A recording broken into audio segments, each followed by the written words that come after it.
Ukraine and its Western partners must join forces and political will to provide the country with the necessary weapons to stop Russian dictator Vladimir Putin and save peace in Europe.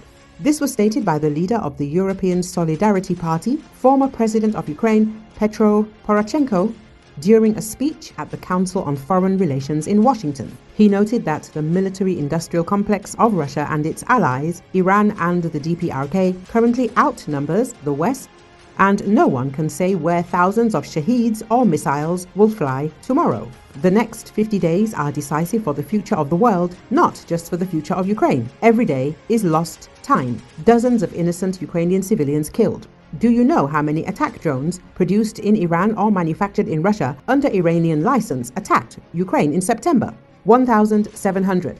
And in October, 2,070. When exactly will one of the NATO member states be attacked by 2,000 Iranian attack drones? Romania, the Baltic states, or someone else? No one can tell you. This is a new quality of war. This war is different from 2014, and this war is different from 2020. Do you know how many missiles, including ballistic missiles, including Korean ones, the Russians received in October alone? More than 2,000. And how many air defense missiles did we receive at the same time? 130. The fifth president stated. How can we destroy such a quantity with 130 air defense missiles? This is proof that this is not a war between Russia and Ukraine. This is a war between Russia, Iran, Korea, because 40% of these missiles were North Korean, and it is not known where these missiles will fly after Ukraine. Poroshenko warns.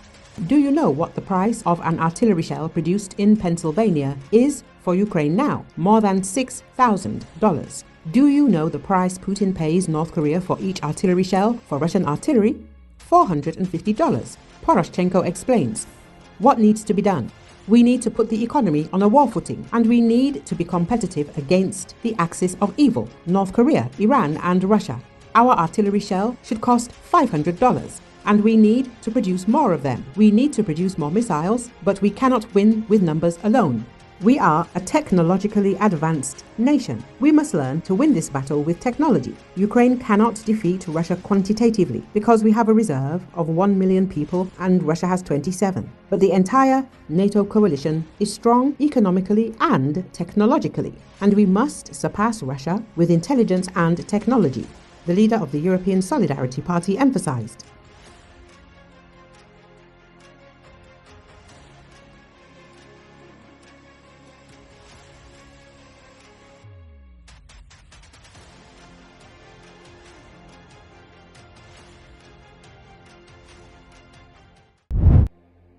Russian Foreign Minister Sergei Lavrov accused the West of reviving the Cold War and provoking a direct conflict with Russia during his opening remarks at the Organization for Security and Cooperation in Europe ministerial meeting on Thursday. Lavrov told delegates in Malta that U.S. actions were driven by a desire to return NATO to the political spotlight.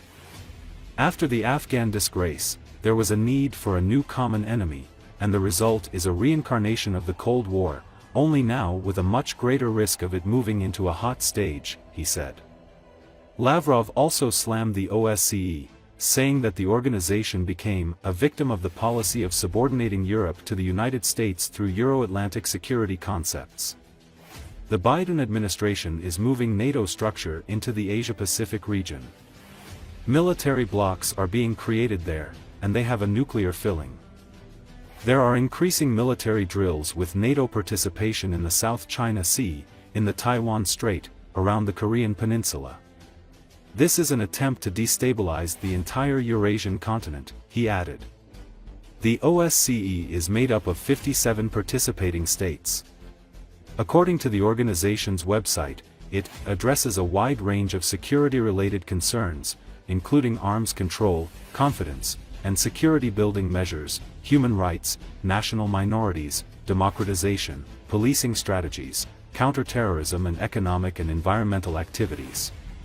США и их союзники выбросили все это на свалку, как и договоры по противоракетной обороне и по ракетам средней и меньшей дальности. Спрашивается, ради чего? Ответ для нас очевиден: в угоду стремлению вернуть НАТО на политическую авансцену. После афганского позора нужен был новый, объединяющий враг. В результате реинкарнация холодной войны только теперь с гораздо большим риском ее перехода в горячую стадию. Казалось бы, именно в нынешних условиях глубоких изменений расстановки мировых сил ОБСЕ могла бы стать одной из точек сбора интересов всех членов европейского пространства.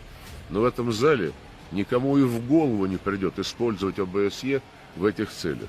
Членам НАТО и Евросоюза, потому что своими действиями они задвинули ОБСЕ на обочину политических процессов, а нам и всем остальным, потому что такая ОБСЕ бессмысленна. В реальной политике в рамках ОБСЕ не остается места ни сотрудничеству, ни безопасности. Хочу со всей серьезностью предостеречь.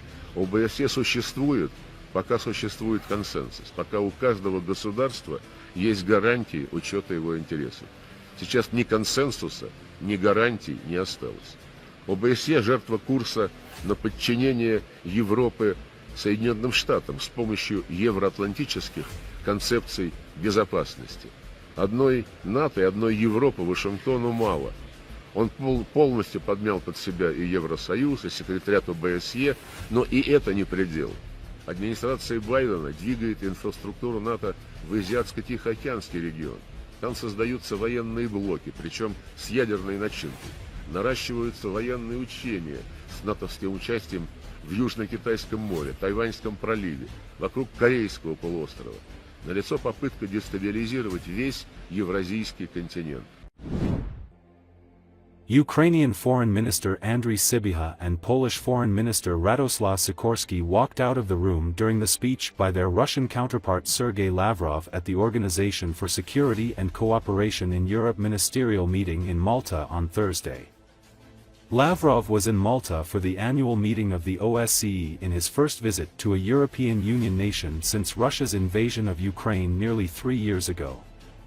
Sybiha, Sikorsky and other officials got up and left the room when Lavrov's speech began.